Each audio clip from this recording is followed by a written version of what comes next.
दोस्तों, क्या आपने कभी सोचा है वो कौन लोग होते हैं जिन्हें ज़मीन भी सलाम करती है और आसमान भी?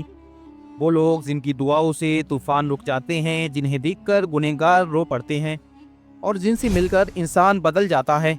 एक ऐसी वली अल्लाह जिनका जिक्र हर दिल में नूर भर देता है, हजरत शेख अब्दुल कादिर जिलानी यानी गौसे पाक रहमतुल्लाह अलैह। वो रूहानी नूर जिसका असर आज भी जिंदा है। ये बात है 11वीं सेंचुरी की बगदाद, जो इल्म और रूहानियत का मरकज हुआ करता था, और इसी शहर की धरती पर विलादत हुई पीरानी पीर अब्दुल कादिर जिलानी यानी गौसे आजम दस्तगीर रहमतुल्लाह अलैह की। उनका नसब रसूलुल्लाह सल्लल्लाहु अलैहि वसल्लम के खानदान से जुड़ा हुआ था।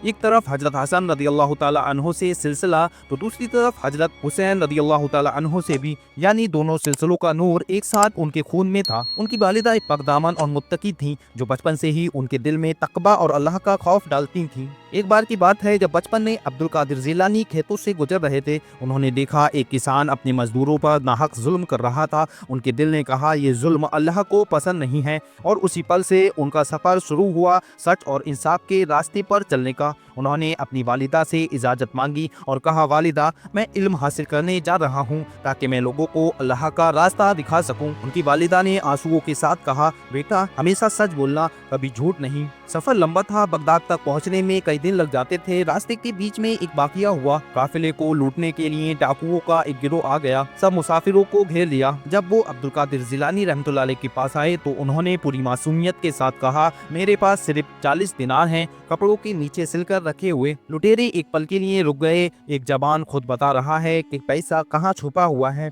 उन्होंने हैरानी से पूछा, तुमने झूठ क्यों नहीं बोला?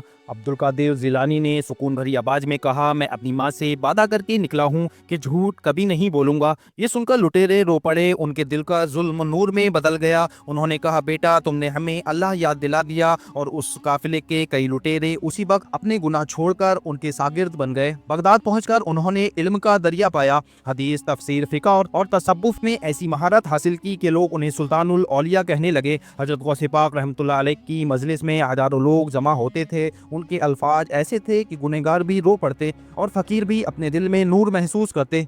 उन्होंने कहा, जो अल्लाह के लिए चलता है उसके लिए ज़मीन और आसमान दोनों रास्ता खोल देते हैं। उनकी ज़िंदगी का हर लम्हा एक सबक था, सब्र, तवक्कुल और इखलास का। एक रात उनके शागिर्द ने पूछा, हजरत, आप इतनी इबादत क्यों करते हैं जबकि अल्लाह ने आपको इतना मकाम दिया है? हजरत गौसे पाक रहमतुल्लाह अलैह ने मुस्कुराते हुए जवाब दिया, बेटा, अल्लाह जब अपने बंदे को बुलंद करता है तो उस वक्त उसे खौफ भी ज्यादा होता है, क्योंकि जितनी बड़ी इज्जत मिले उतने ही ज्यादा सजदे जरूरी होते हैं। उनकी दुआओं से लोगों की मुश्किलें आसान होती थीं, मगर उन्होंने कभी अपनी करामात पर फख्र नहीं किया। बस हर बात में कहा, यह सब अल्लाह का फजल है। एक दिन उन्होंने मजलिस में कहा, मैं देखता हूँ अल्लाह के बंदों को नींद में भी उसका जिक्र करते हुए। उन्होंने दिखाया कि असली ताकत न ताज में है, न कुर्सी में, असली ताकत है ईमान और अमाल में। उनका पैगाम सादा सा था, अपनी जिंदगी को अल्लाह के लिए सर्फ करो, दुनिया को तुम्हारी इज्जत करेगी। हजरत शेख अब्दुल कादिर जिलानी रहमतुल्लाह अलैह का विसाल 561 हिजरी में हुआ, मगर उनका नूर आज भी जिंदा है। हर साल लाखों लोग उनकी दरगाह पर आते हैं और कहते हैं, या गौस अल मदद।